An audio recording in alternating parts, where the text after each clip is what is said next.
द्रोणाचार्य की मृत्यु के बाद दुर्योधन पुनः शोक से आतुर हो उठा। अब द्रोणाचार्य के बाद कर्ण उसकी सेना का कर्णधार हुआ।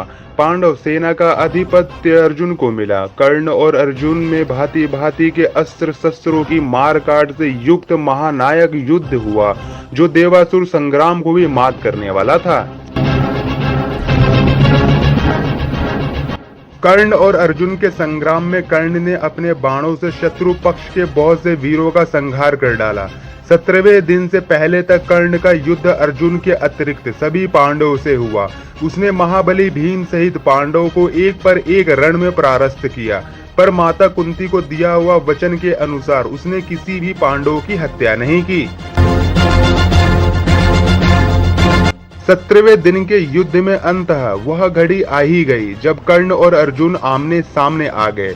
इस शानदार संग्राम में दोनों ही बराबर थे। कर्ण को उसके गुरु परशुराम द्वारा विजय नामक धनुष भेंट स्वरूप दिया गया था, जिसका प्रतिरूप स्वयं विश्वकर्मा ने बनाया था। दुर्योधन के निवेदन पर पांडवों के मामा शल्य कर्ण के सारथी बनने के लिए तैयार हुए, क्योंकि अर्जुन के सारथी स्वयं श्री कृष्ण थे और कर्ण किसी भी मामले में अर्जुन से कम ना हो, इसके लिए शल्य से सारथी बनने का निवेदन किया गया। महाराज शल्य में वे सभी गुण विद्यमान थे जो एक योग्य सारथी में होने चाहिए। अर्जुन तथा कर्ण के मध्य हो रहे युद्ध की यह भी विशेषता थी कि जब अर्जुन के बाण कर्ण के रथ पर लगते तो उसका रथ कई गज पीछे खिसक जाता, किंतु जब कर्ण के बाण अर्जुन के रथ पर लगते तो उसका रथ केवल कुछ ही बलिष्ठ हथेली जितनी दूरी खिसकता। इस पर श्री कृष्ण ने कर्ण की प्रशंसा की। चकित होकर अर्जुन ने कर्ण की इस प्रशंसा का कारण पूछा, क्योंकि उसके बाण रथ को पीछे खिसकने में अधिक प्रभावशाली थे। तब श्री कृष्ण ने कहा कि कर्ण के रथ पर केवल कर्ण और शल्य का भार है, किंतु अर्जुन तुम्हारे रथ पर तो स्वयं तुम, मैं और वीर हनुमान जी भी विराजमान हैं। और तब भी कर्ण ने उसके रथ को कुछ बलिष्ठ पीछे खिसका दिया। युद्ध में कर्ण ने कई बार अर्जुन के धनुष की प्रत्यंचा काट दी, किंतु हर बार अर्जुन पलक झपकते ही धनुष पर प्रत्यंचा चढ़ा लेता। इसके लिए कर्ण अर्जुन की प्रशंसा करता और शल्य से कहता है कि वह अब समझा कि क्यों अर्जुन को सर्वश्रेष्ठ धनुर्धर कहा जाता है। कर्ण और अर्जुन ने देवीय अस्त्रों को चलाने के अपने अपने ज्ञान का पूर्ण उपयोग करते हुए बहुत लंबा और घमासान युद्ध किया।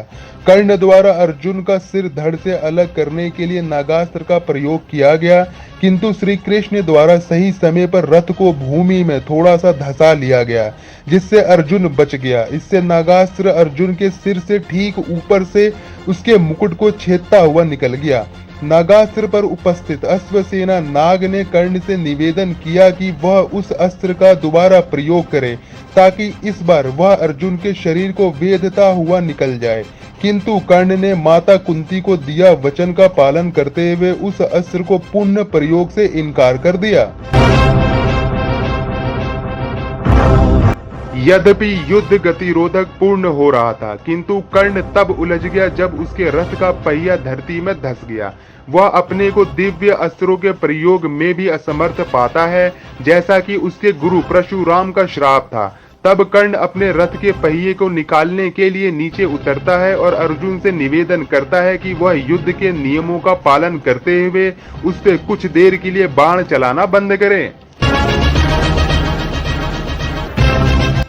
अर्जुन ने अपने धनुष पर बाण चढ़ाया तो कर्ण ने कहा कि तुम एक वीर योद्धा हो, तुम्हें यह शोभा नहीं देता कि तुम एक निहत्थे व्यक्ति पर प्रहार करो।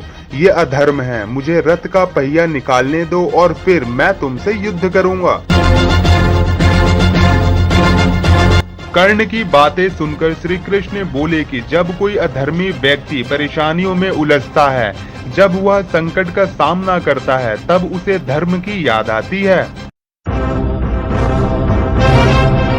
कर्ण ये बातें सुनकर निराश हो चुका था। श्री कृष्ण ने अर्जुन से कहा कि तुम मत रुको, कर्ण का वध करो। कर्ण को धर्म की बात करने का अधिकार ही नहीं है। इसने हमेशा अधर्म का ही साथ दिया है। श्री कृष्ण ने कर्ण से कहा कि जब धुत्त क्रीड़ा में कपट हो रहा था और जब द्रौपदी का भरी सभा में चीर हरण हो रहा था, उस समय तुमने धर्म का नहीं अधर्म का साथ दिया था। वनवास के बाद भी तुम्हारे मित्र दुर्योधन ने पांडवों को उनका राज्य नहीं लौटाया, तब भी तुम चुप रहे। युद्ध में मात्र 16 साल के अकेले अभिमन्यु को कई योद्धाओं ने घेर कर मार दिया। यह भी अधर्म था। उस समय तुम्हारा धर्म कहाँ गया था? श्री कृष्ण कहते हैं कि अर्जुन, यदि तुमने इस निर्णायक मोड़ पर अभी कर्ण को नहीं मारा तो असंभव, पांडव उसे कभी भी नहीं मार सकेंगे और यह युद्ध कभी भी नहीं जीता जा सकेगा। तब अर्जुन ने एक दिव्य अस्त्र का उपयोग करते हुए कर्ण का सिर धड़ से अलग कर दिया। कर्ण के शरीर के भूमि पर गिरने के बाद एक ज्योति कर्ण के शरीर से निकली और सूर्य में सम्माहित हो गई। तदंतर राजा शल्य कौरव सेना के सेनापति हुए, किंतु वे युद्ध में आधे दिन तक ही टिक सके। दोपहर होते होते युधिष्ठिर ने उन्हें मृत्यु लोक पहुंचा दिया।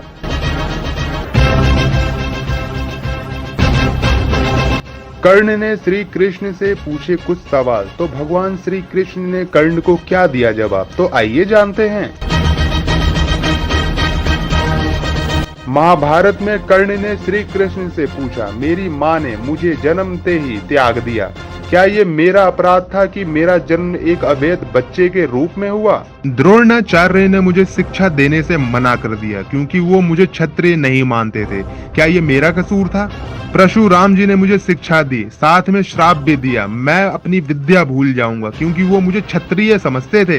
भूलवश एक गौ मेरे तीर के रास्ते में आकर मर गई और मुझे गौ वध का श्राप मिला। द्रौपदी के स्वयंवर में मुझे अपमानित किया गया क्योंकि मुझे किसी राजघराने का कुलीन व्यक्ति नहीं समझा गया। यहाँ तक कि मेरी माता कुंती ने भी मुझे अपना पुत्र होने का सच अपने दूसरों पुत्रों की रक्षा के लिए स्वीकार किया। मुझे जो कुछ मिला दुर्योधन की दया स्वरूप मिला, तो क्या ये गलत है कि मैं दुर्योधन के प्रति अपनी वफादारी रखता हूँ? श्री कृष्ण मंद मंद मुस्कुराते हुए बोले, कर्ण, मेरा जन्म जेल में हुआ था। मेरा पैदा होने से पहले मेरी मृत्यु मेरा इंतजार कर रही थी। जिस रात मेरा जन्म हुआ उसी रात मुझे मेरे माता पिता से अलग होना पड़ा। तुम्हारा बचपन रथों की धमक, घोड़ों की हिनहिनाहट और तीर कमानों के साए में गुजरा। मैंने गायों को चराया और गोबर को उठाया। जब मैं चल भी नहीं पाता था तो मेरे ऊपर प्राणघात हमले हुए। कोई सेना नहीं, कोई शिक्षा नहीं, कोई गुरुकुल नहीं, कोई महल नहीं। मेरे मामा ने मुझे अपना सबसे बड़ा शत्रु समझा।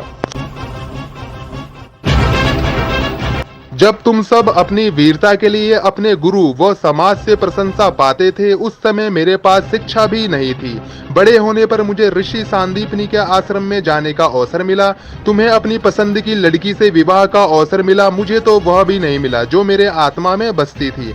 मुझे बहुत से विवाह राजनीतिक कारणों से या उन स्त्रियों से करने पड़े जिन्हें मैंने राक्षसों से छुड़ाया था।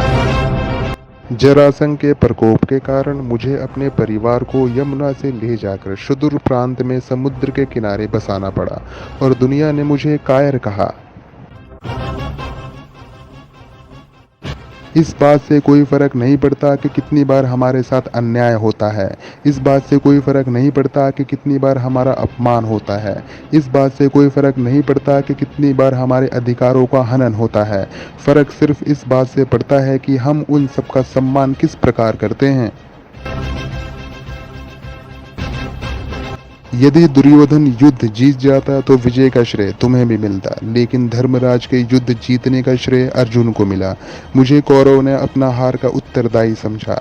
हे कर्ण, किसी का भी जीवन चुनौतियों से रहित नहीं होता। सबके जीवन में सब कुछ ठीक नहीं होता। कुछ कमियां अगर दुर्योधन में थी तो कुछ कमियां युधिष्ठिर में भी थी। सत्य क्या है और उचित क्या है, ये हम अपनी आत्मा की आवाज से स्वयं निर्धारित करते हैं।